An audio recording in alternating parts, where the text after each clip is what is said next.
I think the most beautiful and powerful thing in the world is a repetitive thought. But sometimes the most dangerous thing in the world Je is pense a que la plus repetitive belle thought. et la plus puissante chose au monde, c'est la pensée répétitive. Mais parfois, c'est aussi la chose la plus dangereuse au monde. En effet, les plus belles choses que nous créons sont le résultat de notre obsession par rapport à une nouvelle idée, à une nouvelle pensée qui nous pousse à bâtir quelque chose. Mais parallèlement à cela, nous connaissons beaucoup de gens qui ont tous les jours cette pensée qui dit « Personne ne m'aime, je ne vaux rien, je ne mérite pas d'être aimé ». Si quelqu'un a de telles pensées répétitives, surtout quand il s'agit de l'estime de soi, que peut faire la personne dans ces cas-là? Well, we think primarily 90% of the time we think the same thoughts as Bien, we thought 90% du temps, nous avons les mêmes pensées que nous avons eues la veille. Le problème avec ça, c'est que la pensée que vous ruminez devient une croyance. Et nous savons qu'en s'activant ensemble, les neurones développent des liens ensemble. Or, plus ces liens se développent, plus les neurones s'activent de façon machinale. Le changement requiert donc de devenir vraiment conscient de vos pensées inconscientes, ce qui signifie que ce n'est pas parce qu'une telle ou telle pensée se présente à votre esprit qu'elle est nécessairement vraie. Si vous avez une pensée et que vous l'acceptez, si vous y croyez sans l'analyser, cette pensée vous amènera à faire le même choix et à adopter les mêmes comportements qui créeront les mêmes expériences, qui produiront les mêmes émotions, qui vous donneront les mêmes pensées. Avec le temps, notre biologie, nos circuits neuronaux, notre chimie corporelle, nos hormones et même l'expression de nos gènes restent inchangés parce que nous n'avons pas changé. Donc, durant le processus du changement, quand on essaie de prendre conscience d'une croyance inconsciente, la plupart des gens se sentent mal à l'aise du fait d'avoir à faire face à une pensée et à mettre fin à un automatisme. Et le corps, qui a été conditionné à prendre la place de l'esprit, à force de faire quelque chose maintes et maintes fois, c'est ce qu'on appelle l'habitude, est avide de revivre une expérience vécue parce qu'il veut revivre l'émotion qui lui est associée. Donc, la pensée qui vous fait dire « je ne vaux rien » crée chez vous le sentiment que vous ne valez rien. Et ce sentiment crée ensuite des pensées de même nature. Il suffit d'une pensée, d'un sentiment, d'une image de vous-même, d'une émotion, d'un stimulus et d'une réaction pour pouvoir conditionner le corps à mémoriser un comportement et l'émotion qui lui est associée bien mieux que ne le ferait le conscient. Donc, dès que nous devenons conscients d'une pensée et que nous ne l'acceptons plus, il y a immédiatement une envie biologique irrésistible qui se produit dans le corps, parce que le corps a été conditionné à prendre la place de l'esprit. Le corps se met à influencer l'esprit pour que celui-ci produise des pensées qui correspondent mieux aux sentiments que nous éprouvons. Et c'est là que vous devez être décidé si vous voulez vraiment changer. Parce que si vous prenez la décision d'affronter une pensée et de faire un choix différent, il faut que vous soyez prêt à faire face au malaise et à l'incertitude, étant donné que vous entrez dans un territoire qui ne vous est pas familier. Vous quittez le connu pour l'inconnu. This is really when you leave the bleachers and you get on the playing C'est field là because que vous quittez vraiment les gradins du stade pour aller sur le terrain du jeu, parce que le cerveau se met immédiatement à regarder son environnement pour voir si quelque chose a changé. Et s'il ne voit aucun réel changement, il finit tôt ou tard par accepter la pensée contre laquelle vous luttiez. Et une fois acceptée, cette pensée vous poussera alors à opérer de nouveau les mêmes choix, à adopter le même comportement et à créer par conséquent les mêmes expériences et les mêmes sentiments. Et là, vous dites « Maintenant, je me sens mieux. Je suis sur un terrain qui m'est familier, étant donné que vous retournez à votre ancien moi. » Je pense que lorsque les gens décident vraiment de changer et deviennent très conscients de leurs pensées inconscientes, ils ne peuvent plus en être inconscients de nouveau. Et c'est à ce moment-là que le corps se reconditionne pour suivre les ordres de votre nouvel état d'esprit. Lorsque vous vous interdisez de faire un choix qui mène à telle ou telle habitude, vous empêchez le corps de fonctionner de façon machinale. Si le corps sent le besoin d'éprouver le sentiment d'être non méritant et que vous l'en empêchiez, si vous devenez attentif dans votre vie à vos paroles et aux sentiments que vous éprouvez, cela veut dire que vous êtes maintenant sur ce chemin de changement qui vous mène de l'ancien moi vers le nouveau moi. Il est donc logique de dire que, vu le fonctionnement de ces principes biologiques, il est normal qu'ils jouent en notre faveur. Si vous vous dites « bien, je vais m'asseoir pendant quelques minutes et je vais être tellement attentif à mon moi inconscient, à ma personnalité inconsciente, et que la victoire aujourd'hui sera pour moi de ne pas être inconscient de mes comportements et mes émotions », si vous vous posez la question de savoir quelles pensées vous voulez voir s'activer dans votre cerveau grâce à l'intention et l'attention, vous stimulerez votre cortex préfrontal et votre cerveau commencera à mettre en place de nouveaux circuits neuronaux. If you keep doing it over and over again, it becomes more hardwired, it becomes more automatic.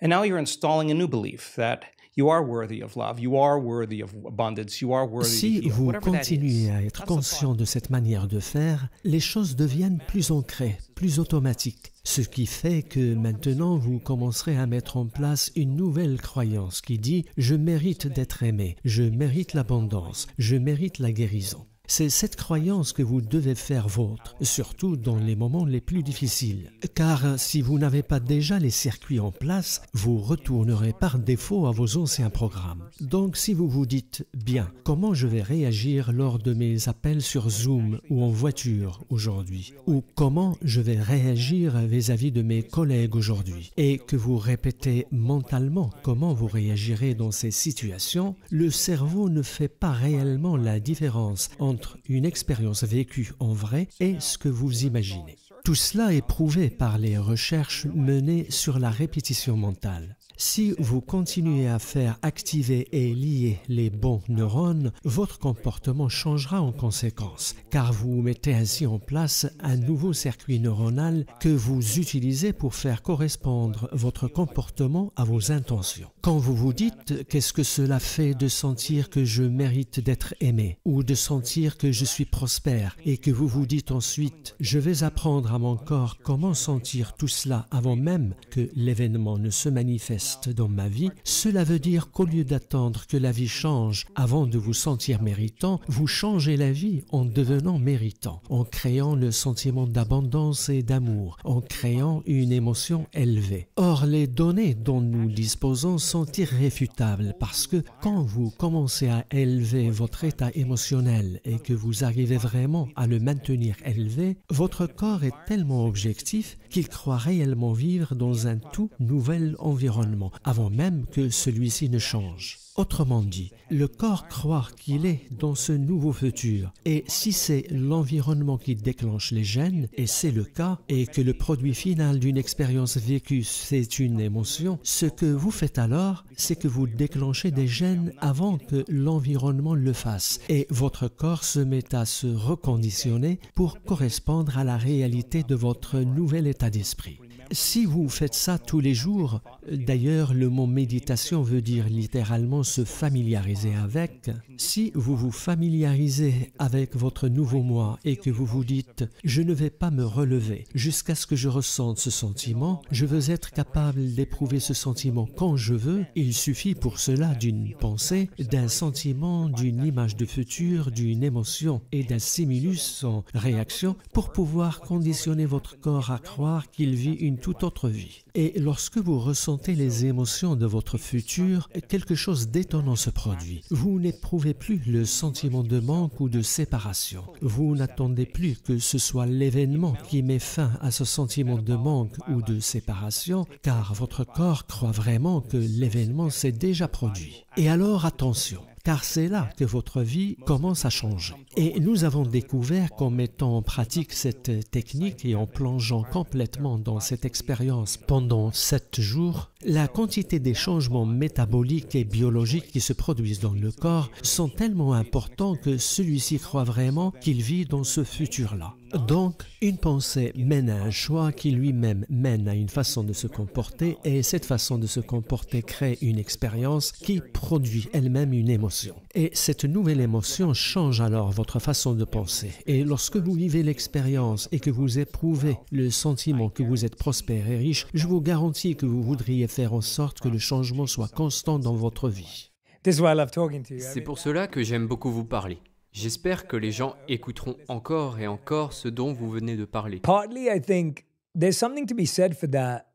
The best things that have Mais j'ai quelque chose à dire à ce sujet. Les meilleures choses qui ont reprogrammé mon cerveau et mon esprit étaient des choses que je répétais quotidiennement. Je prenais quelque chose que j'aimais écouter, ou un paragraphe d'un livre, et j'utilisais ça pour littéralement me reprogrammer. Yeah.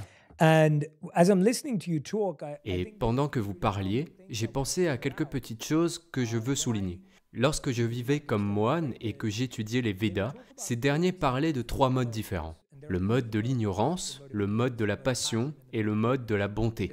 Et tous ces modes sont hiérarchisés. and so the mode of ignorance would be an unfulfilling thought or a completely fear or insecurity based thought, which would be I am not worthy. Par exemple, le mode de l'ignorance consiste en des pensées qui ne sont pas épanouissantes, des pensées de peur et d'insécurité.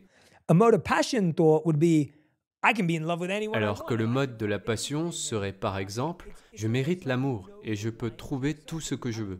En fait, c'est comme si vous vous mentiez à vous-même parce que vous n'avez pas encore mis en application ce que vous dites. C'est une grande déclaration audacieuse, mais qui ne vous parle pas encore vraiment. Tandis que le mode de la bonté serait de dire « je peux prendre des mesures quotidiennement pour créer l'amour dans ma vie tout de suite ».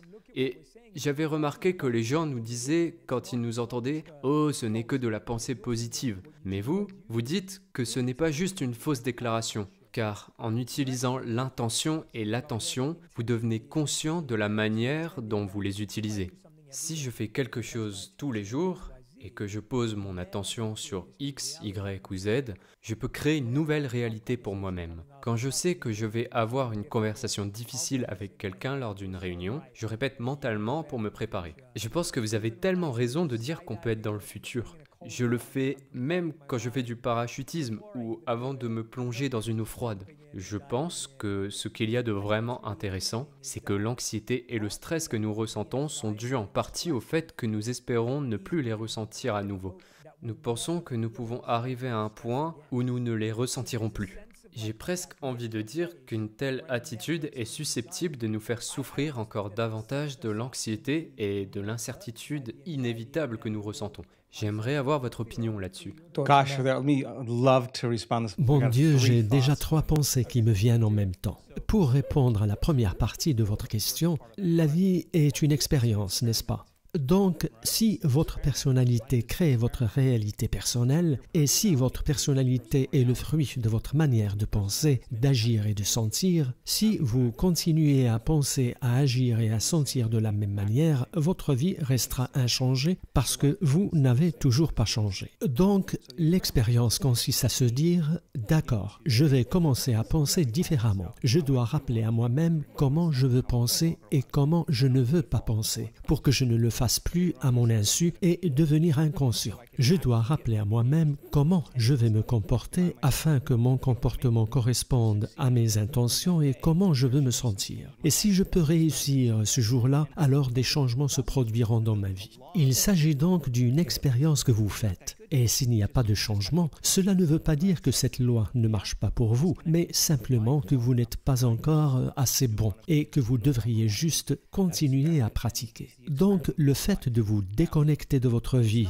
assez longtemps pour rappeler à vous-même qui vous voulez être ou ne pas être, cette expérience-là, on l'appelle l'expérience de la vie. Maintenant, le problème, ce n'est pas le fait que vous réagissiez. La question est combien de temps durera votre réaction. Moi-même, je réagis tout le temps. Tout le monde le fait. Mais si vous restez dans cet état émotionnel, vous verrez la vie à travers le prisme de cette émotion. Et c'est alors que ça se complique parce que plus l'émotion est forte envers certaines personnes ou certains problèmes, plus vous y prêterez attention. Et votre énergie se dirige toujours vers là où vous posez votre attention. Donc, Donc, d'un point de vue purement biologique, mais aussi quantique, nous pourrions dire que nous utilisons une personne ou une circonstance pour réaffirmer notre dépendance vis-à-vis de cette émotion. Et dans ce cas, nous allons devoir détester notre ennemi. Et si notre ennemi meurt, nous devrons trouver quelqu'un d'autre à détester parce que la réaction l'exige. Le corps est un animal qui a été conditionné et puisqu'il a senti quelque chose pendant un temps, il a besoin de revivre telle ou telle émotion. So, in the process of Donc, change, pendant le processus de changement, vous avez intérêt à être prêt parce qu'il y aura de nombreux moments où vous vous sentirez mal à l'aise. Maintenant, la question est de savoir si vous voulez rester dans le même état d'esprit. Les gens pensent qu'ils n'ont aucun contrôle sur leur état émotionnel, qu'ils sont comme ils sont. À vrai dire, nous pouvons leur montrer que ce n'est pas vrai et que lorsque la situation est des plus difficiles, c'est là que le changement prend tout son sens. Si vous êtes capable de vraiment travailler à entraîner votre corps comme on le fait pour un animal, si vous l'entraînez à changer sa façon de sentir,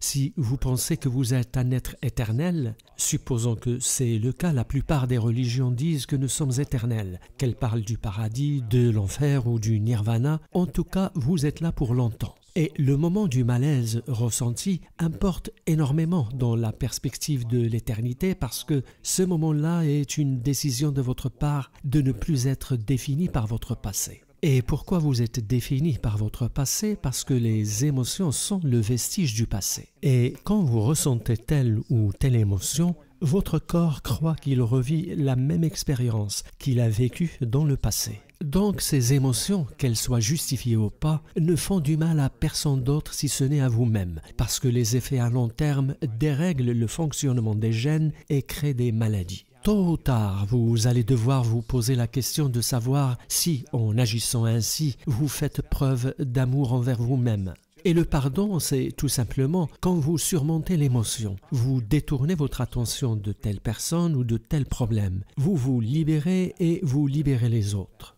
Donc, les gens font de leur mieux avec les pensées qui leur sont accessibles, c'est ce que je crois.